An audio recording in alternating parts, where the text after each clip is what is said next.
श्रावण महिन्यात डॉक्टर सुद्धा खातात ही 10 फळे, शरीर बनेल खडकासारखे मजबूत. मित्रांनो, पावसाळा म्हटलं की वातावरण उल्हादायी होतं. मातीचा सुगंध, थंडगार हवा आणि गरमागरम चहा पकोड्यांचा मोह सगळ्यांना छान वाटतं.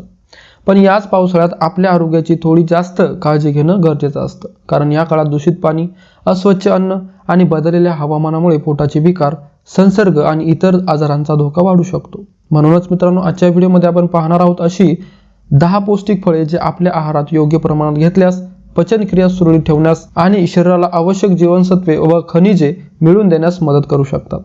आणि मित्रांनो, व्हिडिओच्या शेवटी मी तुम्हाला फळे खाताना न करायच्या 3 महत्त्वाच्या चुका देखील सांगणार आहे. त्यामुळे हा व्हिडिओ शेवटपर्यंत नक्की बघा. चला मित्रांनो, या व्हिडिओला सुरुवात करूया. नंबर 1 बघा, जांभूळ. पावसाळ्यात सहज मिळणारं आणि चवीला आंबट गोड असणारं जांभूळ अनेकांना आवडतं. जांभळामध्ये अँटीऑक्सिडंट, फायबर आणि महत्त्वाची जीवनसत्वे आढळतात. यामुळे संतुलित आहाराचा भाग म्हणून जांभूळ खाल्ल्यास शरीराला पोषक घटक मिळू शकतात. मात्र जांभूळ खाल्ल्याने रक्तातील साखर किंवा कोणताही आजार थेट बरा होतो असा दावा करता येत नाही. नंबर 2 बघा, पपई. पावसाळ्यात तळलेले आणि मसालेदार पदार्थ खाण्याचं प्रमाण वाढतं. अशावेळी पपई हा आहारातील एक चांगला पर्याय ठरू शकतो. पपईमध्ये पपेन नावाचे एन्झाईम असते आणि त्यामध्ये फायबरही चांगल्या प्रमाणात असते. त्यामुळे पपई पचनक्रियेला मदत करू शकते आणि बद्धकोष्ठी समस्या असलेल्या काही लोकांना फायदेशीर ठरू शकते. नंबर 3 बघा, पेरू. व्हिटॅमिन सी म्हटलं की अनेकांना लगेच संत्र्याची आठवण येते. पण पेरूमध्येही व्हिटॅमिन सी भरपूर प्रमाणात असते. त्यासोबतच पेरूमध्ये फायबरही असते. त्यामुळे पेरू हा पचनासाठी आणि संतुलित आहारासाठी एक उत्तम फळ आहे. पेरू खाताना शक्य असल्यास सालासह खा, पण तो स्वच्छ धुवूनच खाणं महत्त्वाचं आहे. नंबर 4 बघा, किवी. किवीमध्ये व्हिटॅमिन सी, फायबर आणि विविध अँटीऑक्सिडंट्स आढळतात. हे पोषक घटक शरीराच्या सामान्य रोगप्रतिकारक कार्याला मदत करतात. पण एक महत्त्वाची गोष्ट लक्षात ठेवा, डेंग्यू किंवा मलेरिया झाल्यावर फक्त किवी खाल्ल्याने प्लेटलेट्स झपाट्याने वाढतात असा ठोस पुरावा नाही. डेंग्यू किंवा इतर तापाचा त्रास असल्यास डॉक्टरांचा सल्ला आणि योग्य उपचार घेणे अत्यंत महत्त्वाचं आहे. नंबर 5 बघा, डाळिंब. डाळिंब दिसायला सुंदर आणि खायला स्वादिष्ट असण्यासोबतच पौष्टिक आहे. यामध्ये अँटीऑक्सिडंट्स आणि इतर पोषक घटक आढळतात. डाळिंबाचा समावेश संतुलित आहारात केल्याने शरीराला विविध पोषक घटक मिळतात. मात्र डाळिंब खाल्ल्याने हिमोग्लोबिन लगेच वाढतं असं समजणं योग्य नाही. जर सतत थकवा, अशक्तपणा किंवा चक्कर येत असेल तर हिमोग्लोबिनची तपासणी करून घेणं अधिक योग्य आहे. नंबर 6 बघा, सफरचंद.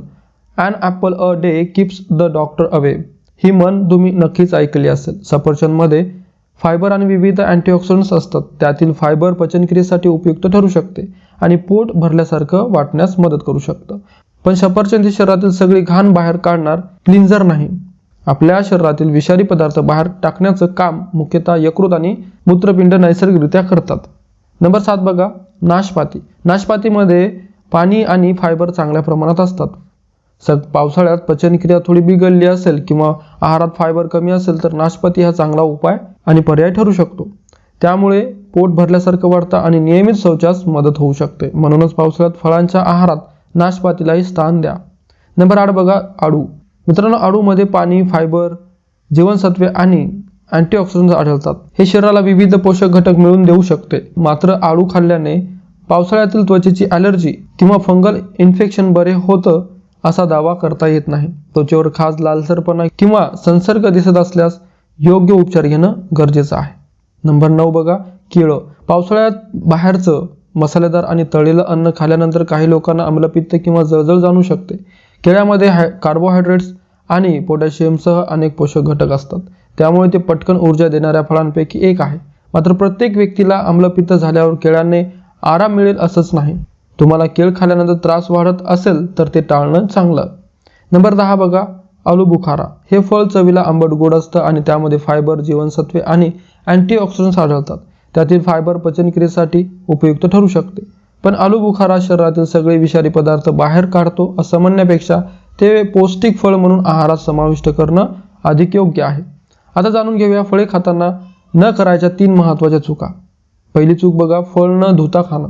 पावसाळ्यात फळांच्या पृष्ठभागावर माती, धूळ किंवा सूक्ष्म जंतू असू शकतात. म्हणून फळ खाण्यापूर्वी स्वच्छ वाहत्या पाण्याखाली व्यवस्थित धुवा. फळ धुण्यासाठी बेकिंग सोडा, मीठ किंवा इतर पदार्थ वापरणं आवश्यक नाही.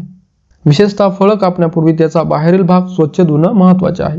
दुसरी चूक बघा, आधीच कापलेली फळं खाणं. रस्त्यावर उघड्यावर ठेवलेली किंवा बराच वेळ कापून ठेवलेली फळं खाणं टाळा. विशेषतः पावसाळ्यात स्वच्छतेकडे अधिक लक्ष द्या.